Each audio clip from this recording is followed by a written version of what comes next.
ప్రియులరా, ఒక ప్రత్యేకమైన సందర్భాన్ని మీకు చెప్పదలిచాను. అందరూ కూడా చాలా జాగ్రత్తగా వినండి. మీ మేలు కోరుకునేవాడిగా, అలాగే మీ అందరి కుటుంబాలు ఆత్మీయంగా బాగుండాలని కోరుకునే మీ అన్నగా చాలా స్పష్టంగా మీకు దేవుని యొక్క సంగతులను అర్థం చేయించాలనే సదుద్దేశంతో మాట్లాడుతున్నాం. దయచేసి ఎవరు కూడా అపార్థం చేసుకోవద్దు. జాగ్రత్తగా వాక్యాన్ని వినాల్సిందిగా మిమ్మల్ని అందరినీ ప్రేమపూర్వకంగా కోరుతున్నాను. ప్రస్తుత కరోనా విపత్కర పరిస్థితుల్లో మనందరం ఎవరి గృహాల్లో వారే ఉండి చక్కగా ఈ సోషల్ మీడియాని బేస్ చేసుకుని వాక్యం వింటూ వాక్యంలో బలపడుతూ మన ఆత్మీయ జీవితాన్ని కాపాడుకుంటూ వస్తున్నాం. ఇప్పుడు ప్రభుత్వం అనుమతులు ఇచ్చింది కనుక చాలామంది అందరూ సమూహంగా కూడుకొని మరలా ఆరాధన జరిగించాలి అన్నట్టుగా ఆశపడుతూ ఉండడం మీ అందరికీ తెలిసినటువంటి విషయం. అయితే పరిస్థితి బాగుంటే దానికి నేను వ్యతిరేకిని కాదు, కానీ పరిస్థితి బాగోకపోతే మాత్రం వద్దు అని చెబుతున్నాం. మొన్న నేను, వంశన్న, సాగరన్న కూడా చాలా స్పష్టంగా మీకు దాని మీద వివరణ ఇచ్చాం.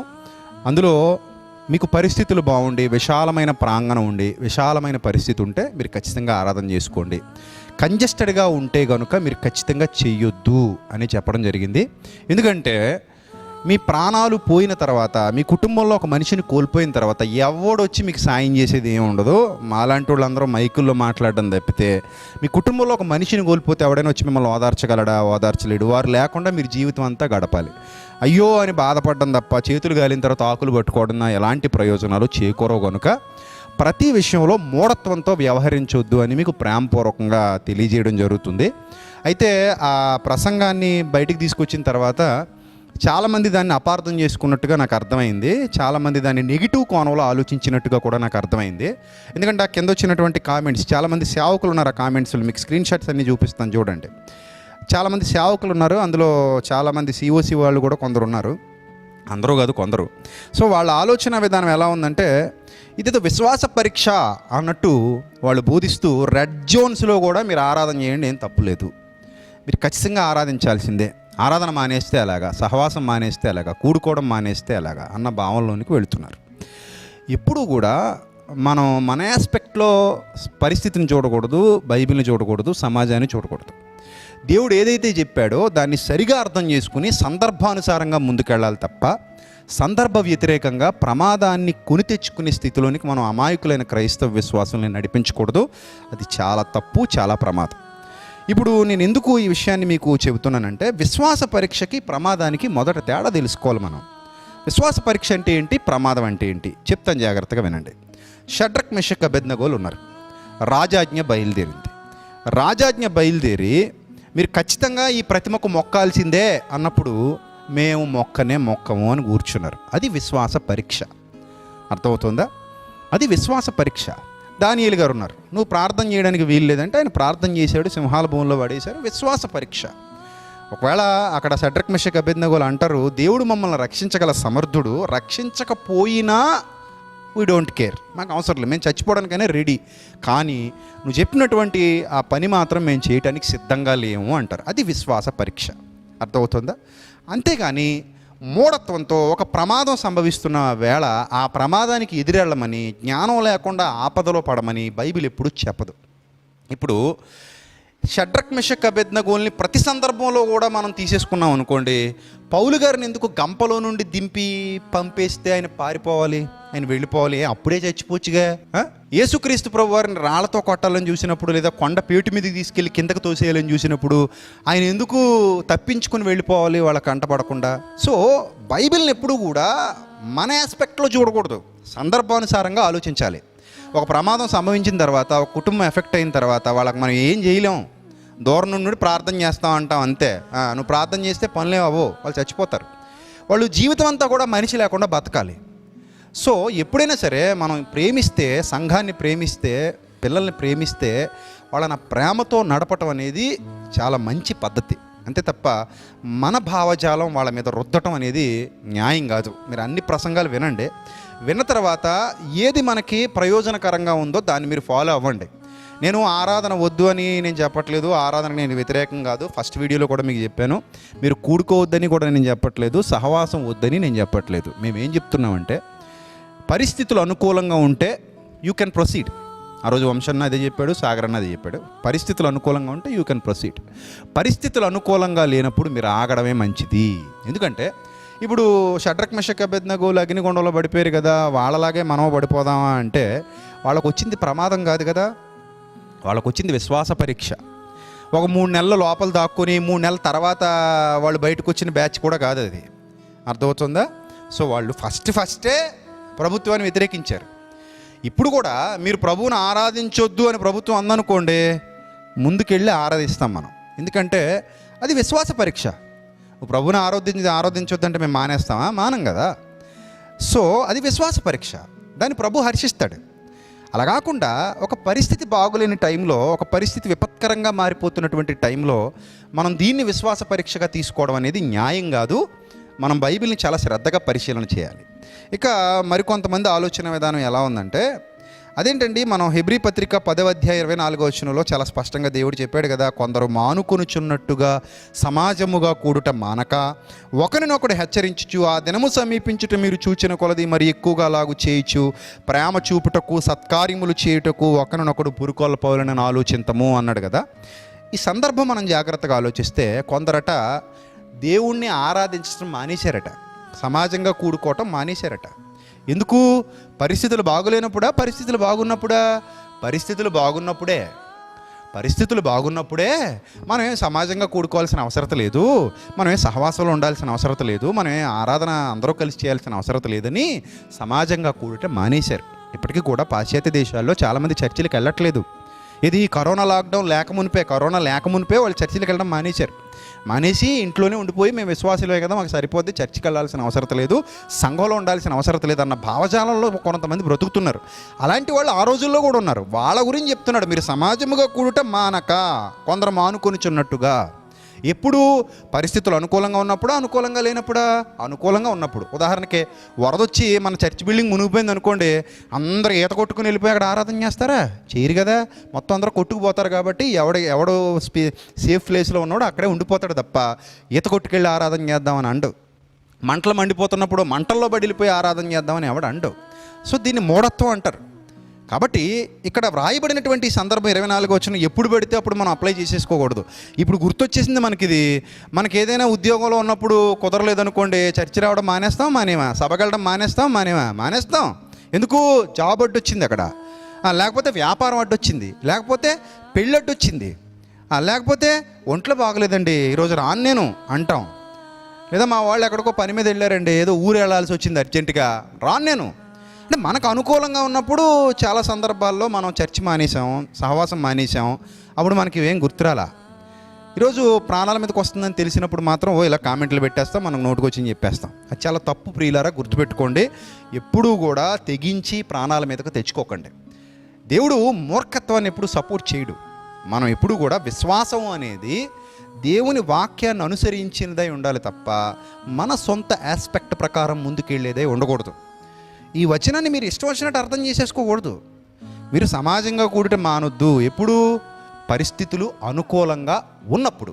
అంటే పరిస్థితులు అనుకూలంగా లేకపోతే మరి సమాజంగా కూడటం మానేశారు. ఎప్పుడు మానేశారు చెప్పమంటారా? అపోస్తలుల కార్యాలు 2వ అధ్యాయము 42వ వచనం ఒకసారి చూడండి. అపోస్తలుల కార్యాలు 2వ అధ్యాయము 42వ వచనం ఏముంది అక్కడ? వీరు అపోస్తలుల బోధ యందును, సహవాసమందును, రొట్టె విరుచుట యందును, ప్రార్థన చేయుట యందును ఎడతెగక ఉండిరి.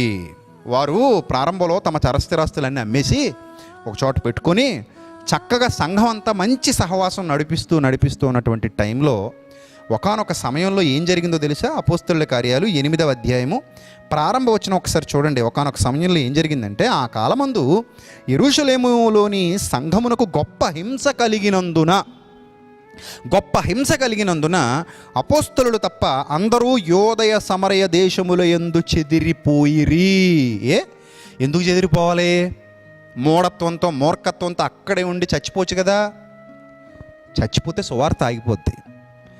ఇప్పుడు పౌలు గారు అంటాడు, నాకు వెళ్ళిపోవాలని ఆశ ఉంది, అంత మాత్రాన వెళ్ళిపోను. ఫిలిప్పీలకు రాసిన పత్రికలో చెప్తాడు, నేను శరీరంలో నిలిచి ఉండుట అవసరం. ఎవరి కోసం? మీకోసం. ఇంకో 10 మందిని రక్షించాలంటే నేను బతుకుండాలి, ఇంకో 10 ఆత్మలను కాపాడాలంటే నేను బ్రతుకుండాలి. అంతే మూర్ఖత్వంతో నేను చచ్చిపోతా, ఎప్పుడైనా చచ్చేదే కదా ఇప్పుడే చచ్చిపోతా అనే దౌర్భాగ్యపు ఆలోచన విధానం ఉండకూడదు. అర్థమవుతుందా? ఇక్కడ చూడండి, వాళ్ళు ఎందుకు పారిపోయారు? యోదయ సమరయ దేశంలో ఎందుకు చెదిరిపోయారు సంఘం అంటే, సువార్త ప్రకటించాలి. అంతే తప్ప హింస కలిగినందున వాడెవడో రాజు చంపేద్దాం అనుకుంటున్నాడు, చక్రవర్తి చంపేద్దాం అనుకుంటున్నాడు, అయితే చచ్చిపోదాంలేండి అన్న భావజాలం వాళ్ళకి రాలా. పౌలు గారు కూడా తప్పించుకుని పారిపోయాడు, గంపలోంచి దింపబడి పారిపోయాడు చాలా సందర్భాల్లో. ఎందుకు పారిపోవాలి? యేసుప్రభు వారు కూడా తప్పించుకుని వెళ్ళిపోయారు. ఎందుకు తప్పించుకోవాలి? కొండలలో గుహలలో సంచరించారు, అడవుల్లో సంచరించారు, అనేక ప్రాంతాలకు వెళ్ళిపోయారు, అనేక ప్రాంతాలు తిరిగారు.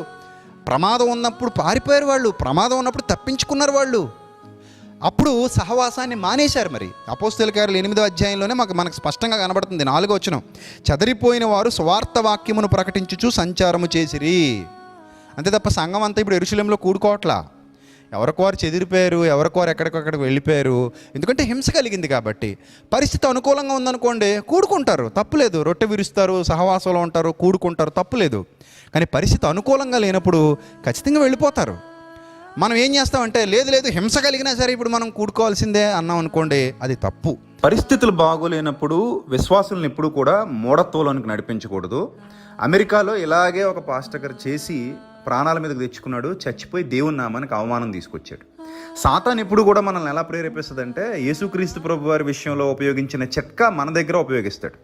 ఏమంటాడు? నువ్వు దూకు ఇక్కడి నుంచి, నువ్వు దూకితే దేవదూతలు ఎత్తి పట్టుకుంటారని బైబిల్లో ఉంది కదా, నువ్వు దూకు అంటే ఉద్రేకపడిపోయి ఏదో మన విశ్వాసాన్ని పరీక్షించుకోవాలనుకున్నట్టుగా దూకేస్తే ఖచ్చితంగా అది మనం దేవుని శోధించడం అవుతుంది. మనం విశ్వాసులు అయినప్పుడు దేవుని శోధించకూడదు. మన జాగ్రత్తలో మనం ఉండాలి ప్రమాదం పొంచి ఉన్నప్పుడు.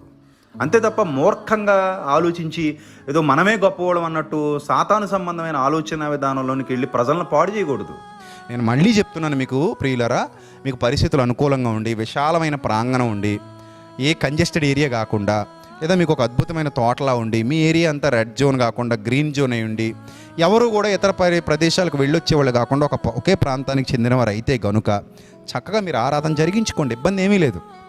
కానీ కొన్ని చోట్ల బస్సుల మీద రావాల్సి ఉంటుంది సంఘానికి, ట్రైన్ల మీద రావాల్సి ఉంటుంది సంఘానికి, లేదా వేరే ఆటోలు పెట్టుకొని రావాల్సి ఉంటుంది సంఘానికి. అలా ప్రయాణాలు చేస్తూ వచ్చే వాళ్ళకి ఇబ్బంది.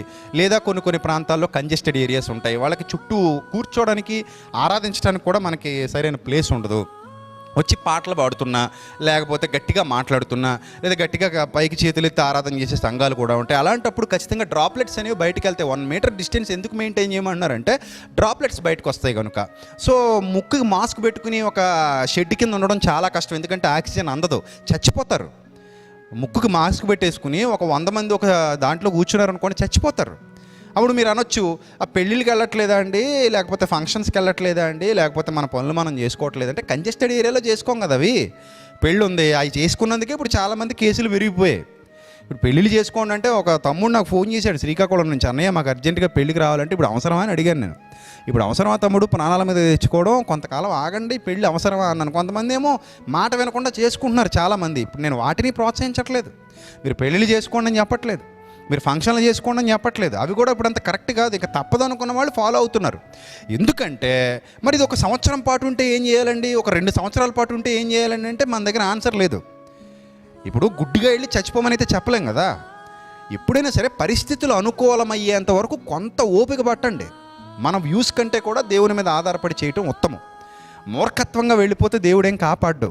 నేను ఇదివరకు కూడా చెప్పాను, దేవుడు కాపాడతాడు కదా అని 80 మీద వెళ్ళావు అనుకో బండి మీద, చచ్చి ఊరుకుంటావు. నీ తగుమాత్రపు స్పీడ్లో వెళ్ళడమే మంచిది. ఇక మరో పాయింట్ ఏంటంటే, మీరు జాగ్రత్తగా గమనిస్తే ఇప్పుడు మనం మానకూడదు అంటున్న చాలామంది, మరి ఈ 3 నెలలు ఎందుకు మానేసినట్టు మన వంశాన్ని అడిగాడు కదా. ఈ 3 నెలలు ఎందుకు మానేసినట్టు, ఈ 3 నెలలు గుర్తు రాలేదా మరి మనకి? మనం మానకూడదు, ఆరాధన మానకూడదు అంటే మరి 3 నెలలు ఎందుకు మానలేదు? అప్పుడు మనకి విశ్వాస వీరులు గుర్తు రాలేదా? స్టెఫన్ గారు గుర్తు రాలేదా చచ్చిపోవడానికి? ఇప్పుడు ప్రభుత్వం అనుమతి ఇచ్చింది కాబట్టి మనం చేసేద్దామనా? చెయ్యండి, తప్పలేదు. మీకు గ్రీన్ జోన్ అయితే చేసుకోండి, హ్యాపీగా చేసుకోండి. దానికి ఆరాధన ఎవడు వ్యతిరేకిస్తాడు? సహవాసం వద్దని ఎవడంటాడు? మీరు చేసుకోండి హ్యాపీగా. కాకపోతే ఇలాంటి కామెంట్స్ పెట్టే ముందు కొంచెం జాగ్రత్తగా ఆలోచించి కామెంట్ చేయండి. ఎందుకంటే చాలామంది కామెంట్లు పెట్టేవాళ్ళు ఏమనుకుంటున్నారంటే, వాళ్ళు ఏదో బాగా మేము తెలిసిన వాళ్ళు, మిగిలిన వాళ్ళు అందరూ ఏమీ తెలియలేదు అన్నట్టు భావజాలం కలిగి ఉన్నారు. సో ఇలాంటి వాళ్ళు మా సహోదరుల్లో ఉన్నా సరే వాళ్ళకు కూడా చెప్తున్నా, మీరు ఒక మంచి సహవాసాన్ని కోల్పోతారు, జాగ్రత్త. ఒక మంచి అనుబంధాన్ని కోల్పోతారు, జాగ్రత్త. నేను అలాంటి వాళ్ళని మళ్ళీ జీవితంలో వాళ్ళ మొహం కూడా చూడను, ఎందుకంటే నాకు అవసరం లేదు. I don't care anybody. వాక్యానికి వ్యతిరేకంగా సంఘాన్ని పాడు చేసే ఆలోచన విధానం మంచిది కాదు, అది కరెక్ట్ కూడా కాదు. చూడండి, ఇక్కడ మీరు జాగ్రత్తగా ఆలోచిస్తే మరో పాయింట్ చెప్తాను, జాగ్రత్తగా వినండి. మనం బయటికి వెళ్ళినా లేకపోతే ఎక్కడున్నా మనం మాస్క్ పెట్టుకుంటాం, వెళ్తాం, అది చూసుకుంటాం, వచ్చేస్తాం. ఒక సమూహంలో ఎక్కువసేపు ఉండిపోయే పరిస్థితి ఉండదు. కానీ ఒక చర్చ్ అనేది ఒక కంజెస్టెడ్ ఏరియాలో ఉంటుంది. అందులో ఒక 20, 30, 40, 50, 200 మంది కూడుకున్నారనుకోండి, ఖచ్చితంగా చాలా ఇబ్బందులు ఎదుర్కోవాలి. ఈజీగా స్ప్రెడ్ అయిపోద్ది వాళ్ళకి. అప్పుడు మన చర్చిలో ఎవరైనా ఒక ముసలాళ్ళు పిల్లలు ఉండి చచ్చిపోయారు అనుకోండి, మనం వాళ్ళని కాపాడుకోగలమా? కోలుకోగలరా వాళ్ళ కుటుంబం? ఇవి నేనే ఉన్నాను, ఎవరో చనిపోయారు అనుకోండి, వెళ్తాను ఇంటికి, ప్రార్థన చేస్తాను, నా వల్ల అయితే వాళ్ళకి సాయం చేస్తాను, మళ్ళీ ఇంటికి వచ్చేస్తాను. కానీ జీవితం అంతా వాళ్ళ బాధ భరించాలి. నేను ఎవరిని అసలు మధ్యలో వాళ్ళని బాధ పెట్టి వాళ్ళని ఏదో తప్పుదారి పట్టించడానికి అసలు నేనేం చేయగలను? వాళ్ళకి ఏం చేయలేను. కాబట్టి ఇది విశ్వాసంలో నుంచి వైదొలిగిపోమని చెప్పడం కాదే. మిమ్మల్ని విశ్వాసంలో నుంచి వైదొలిగిపోమని చెప్తే ఇన్ని ప్రసంగాలు ఎందుకు, ఇన్ని వాక్యాలు ఎందుకు, వాళ్ళ కోసం ప్రార్థించడం ఎందుకు, వాళ్ళ కోసం ఆలోచించడం ఎందుకు? ప్రతి దాన్ని భూతద్దంలో చూడాల్సిన అవసరతే ఉంది. ప్రతి దానికి నెగిటివ్ థింకింగ్ భుజాన మోసుకుని తిరగాల్సిన అవసరతే ఉంది. పాజిటివ్గా ఆలోచించలేమా? మనం పాజిటివ్గా ఆలోచించాలా వద్దా? ఆలోచించాలి. సో మరొక ఇంపార్టెంట్ పాయింట్ ఏంటంటే, ఆయన సిఓసి ఆయన చెప్తున్నట్టుగా దేవుడు అసమర్థుడు అని చెప్తున్నావా అంటే, మరి యేసుప్రభువును పట్టుకోవడానికి వచ్చినప్పుడు యేసుప్రభువును పట్టుకుని రాళ్లతో కొట్టాలని లేకపోతే ఆయన తోసేయాలనుకున్నప్పుడు ఆయన ఎందుకు తప్పించుకుని వెళ్ళిపోవాలి? దేవుడు అసమర్థుడని చెప్పాడా? ఆయనకట పేతురు గారు గుర్తొచ్చాడట. ఇది యేసుప్రభు వారు సిలువ వేయడానికి వెళ్తుంటే ఆపేసిన పేతురు గారు గుర్తొచ్చారట. దానికి దీనికి సంబంధం ఉందా? ఏమండి బాబు, మీరు వెళ్ళి కరోనా పేషెంట్లు ఎక్కడైతే ఉన్నారో అక్కడ ప్రార్థన చేశారండి. మీరు దేవుడిని అసమర్థుడని చెప్పట్లేదు కదా. సిఓసి ఆయన ఎవరైతే ఉన్నారో ఆయన, మీరు వెళ్ళి అక్కడికి వెళ్ళి ప్రార్థన చేశారండి. ఆ కరోనా రోగుల దగ్గరికి వెళ్ళి ప్రార్థన చేశారండి. మీకు ఎంత ధైర్యం ఉందో చూస్తాం. దేవుడు అసమర్థుడు కాదని నిరూపించరండి.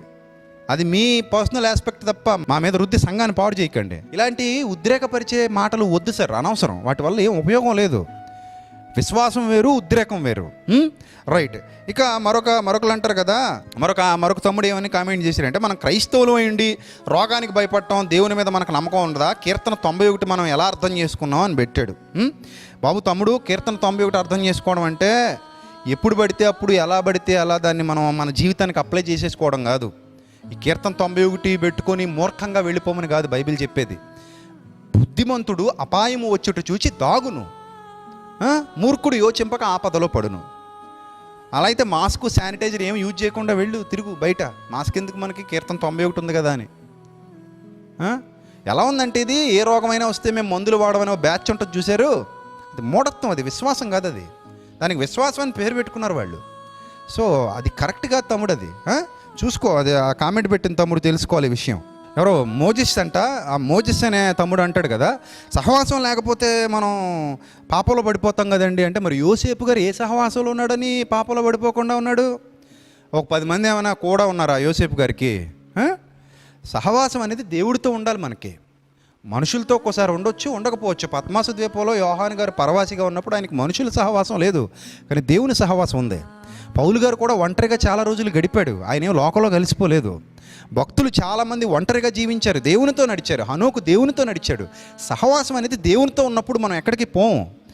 అలా అని సహోదరులతో సహవాసం వద్దనేది నా ఆలోచన విధానం కాదు. ఉండాలి సహోదరులతో సహవాసం. కొన్ని సందర్భాల్లో కుదరకపోవచ్చు, అప్పుడు ఫోన్లు మాట్లాడుకోండి, లేకపోతే ఒక 5గురినో 4గురినో పర్సనల్గా కలవండి. పర్సనల్గా కలిసి వాళ్ళతో మాట్లాడండి, దూరంగా ఉండి. పరిస్థితులు విపత్కర పరిస్థితులు దాపురించినప్పుడు ఒక 100 మందిని కూర్చోబెట్టేద్దాం అనుకుంటే అదే సహవాసం అనుకుంటే, అప్పుడే మనం యథార్థంగా ఉండగలం అనుకుంటే, ఆదివారం 1 గంట వచ్చి కూర్చుంటారు, మాట్లాడుకోవడానికి కూడా అవకాశాలు ఉండవు. ఎవడ మాస్క్ వాడు పెట్టుకుని రావాలి. సో ఆ టైంలో కనీసం ఏ విధంగానూ దగ్గరికి వెళ్ళడానికి అవకాశాలు ఉండవు. ఏదైనా మన ప్రాంతంలో ఉంటేనే అవి సాధ్యపడతాయి. ఇప్పుడు సహవాసం లేకపోతే పాపంలో పడిపోతాం కదా అంటే, మరి ఎన్నాళ్ళు పాపంలో పడిపోయావా? ఈ 3 నెలల్లో పాపంలో పడిపోయావా నువ్వు? కాబట్టి ప్రతిదాన్ని కూడా మీ ఆస్పెక్ట్, అది మీ సొంత ఆస్పెక్ట్. అది బైబిల్ చెప్పట్లేదు అలాగా. అలా అనుకుంటే యోహాను గారు పాపంలో పడిపోవాలి, పౌలు గారు పాపంలో పడిపోవాలి, ఒంటరిగా సేవ చేసిన ఎంతోమంది పాపంలో పడిపోవాలి. యోసేపు గారు కూడా పాపంలో పడిపోవాలి. ఆయన ఒంటరిగానే ఉన్నాడు, అప్పుడు ఆయనకి సహవాసం ఏమీ లేదు, ఒంటరిగా దేశంలో బ్రతుకుతున్నాడు అక్కడ. కాబట్టి దేవునితో మనం సహవాసం చేయడం ఇంపార్టెంట్, దాన్ని మనం మర్చిపోకూడదు. మనం ఎక్కడున్నా సరే మన తండ్రితో మన సహవాసం కొనసాగుతుంది. మనం ఎక్కడున్నా మన తండ్రితో సహవాసం చేయొచ్చు, ఆయన మనతో కూడా ఉన్నాడు. మీ కుటుంబం అంతా కూడి ఆరాధించవచ్చు, మీ కుటుంబం అంతా కూడి ప్రార్థన చేయొచ్చు, మీ కుటుంబం అంతా కూడి ఒకరినొకరు హెచ్చరించుకోవచ్చు. ఆ ప్రేమపూర్వకమైన వాతావరణాన్ని మీ కుటుంబంలో కూడా క్రియేట్ చేసుకోవచ్చు. ఇప్పుడు వరకు అదే కదా జరిగింది. కాబట్టి ఏదో ఎవరినో మేము బాధ పెట్టాలని కాదు, కానీ మీరందరూ మాకు ఇష్టమే, మీ అందరి మంచి కోరుకుంటున్నాం. ఒక అన్నయ్యగా మీ అందరు మంచి కోరుతున్నాను నేను. మీకు అన్ని అవకాశాలు బాగుంటే ఆరాధన చేసుకోండి, తప్పులేదు. ఈ 3 నెలలు మానేసి ఇప్పుడేదో మేము అడ్డంకులు పెడుతున్నట్టుగా మీరు ఇలాంటి కామెంట్లు చేసి అనవసరంగా మీరు తప్పుదారిలోకి సంఘాన్ని నడిపించకండి. మేము చెప్పేది మంచిగా చెప్పాం, మంచిగా స్వీకరించండి. ఇప్పుడు ఆరాధన మానేయాలా, సహవాసం మానేయాలా, ఇంకేదో నష్టం జరిగిపోయింది, ఇగో వచనాలు ఎలా ఉన్నాయని చెప్పేసి మీరు ఇష్టం వచ్చినట్టు మీకు అనుకూలంగా వచనాలు మళ్ళీ చేసుకుని మాకు చెప్పకండి. మాకు తెలుసు బైబిల్. మీరు కొత్తగా మాకు తెలియని వచనాలే మీరు పరలోకం నుంచి తీసుకొచ్చి మాకు చూపించట్లా. మేము ఆల్రెడీ చదివిన వచనాలే మీరు మాకు చూపిస్తున్నారు. ఏదో కొత్త వచనాలు పరలోకం నుంచి మేము ఎప్పుడే ఫ్రెష్గా పట్టుకొచ్చామన్నట్టు, ఈ వచనాలు ఏదో మేము ఎప్పుడు చదవలేదన్నట్టు మీరు మాకు కామెంట్లో పెట్టేసి ఇలా కదా అలా కదా అని చెప్పాల్సిన అవసరం లేదు. మీకు ఇష్టం వచ్చినట్టు మీరు చేసుకోండి, అర్థమైందా? అలా అని మీ దృష్టికోణంలో అన్ని ప్రాంతాల్లోగా మీ ప్రాంతం ఉంటుంది అనుకుని మీ దృష్టికోణంలో చూసి రెడ్ జోన్లో ఉన్న వాళ్ళని ఉద్రేకపరిచి వాళ్ళని పాడు చేయకండి, వాళ్ళ కుటుంబాలను పాడు చేయకండి. ఎందుకంటే మీరు చెప్పేది చాలామంది అపార్థం చేసుకుని, లేదా మీరు కామెంట్ చేసిన చాలామంది అపార్థం చేసుకుని పర్లేదట, ఇదిగో ఈ వచనాలు ఉన్నాయి ఇక్కడ, సో మన లేదు ఈ విధంగా మాట్లాడుతున్నారు వీళ్ళు అని చెప్పేసి వాళ్ళు కానీ రెడ్ జోన్లో ఉన్న వాళ్ళు కూడా ముందుకెళ్ళిపోయారు అనుకోండి, వాళ్ళ కుటుంబంలో ఒక తల్లిని కోల్పోయినా, తండ్రిని కోల్పోయినా, ఎవరిని కోల్పోయినా మీరేం చేసేది ఉండదు. దూరంగా ఉండి sorry brother, rest in peace brother అంటారు అంతే. లేదా ప్రార్థన చేస్తాం బ్రదర్ అంటారు తప్ప ప్రాణాన్ని వెనక్కి తీసుకుని రాలేరు. కాబట్టి ఎప్పుడూ మూర్ఖత్వం వద్దు. విశ్వాస పరీక్ష వేరు, ప్రమాదాలు సంభవించినప్పుడు చేయవలసినటువంటి విధానం వేరు. కాబట్టి ప్రతి దాన్ని ఆలోచించి అర్థం చేసుకుని ముందడుగేయండి. మీకు పరిస్థితులు బాగుంటే యూ కెన్ ప్రొసీడ్, మీరు చక్కగా ఆరాధన చేసుకోండి, ఇబ్బంది ఏమీ లేదు. మీకు విశాలమైన ప్రాంగణం ఉంది, 50-60 మంది కూడుకునే పరిస్థితి ఉంది, కూడుకోండి, ఇబ్బంది ఏమీ లేదు. విశాలమైన ప్రాంగణం లేదు, మీ పరిస్థితులు బాగాలేదు, మీ ప్రాంతపు పరిస్థితులు బాగాలేదు, కొంచెం ఆలోచించండి. ఇది మీ అందరి మంచి కోరి మీ అన్నయ్యగా చెప్తున్నాను. లేదు మేము స్వీకరించమంటారా, వదిలేయండి. ఇంకా మా ప్రసంగాలు కూడా మీరు వినకండి. మాకు కామెంట్లు అవసరం లేదు. మేము మాకు వద్దు అనుకున్నప్పుడు మీ సహవాసం మాకు వద్దు, మా ప్రసంగాలు మీరు వినొద్దు. మీరు హ్యాపీగా మీకు నచ్చిన మార్గంలో మీరు వెళ్ళిపోండి. దేవుడు మీ అందరికీ వివేకాన్ని, జ్ఞానాన్ని అనుగ్రహించునుగాక. ఆమేన్.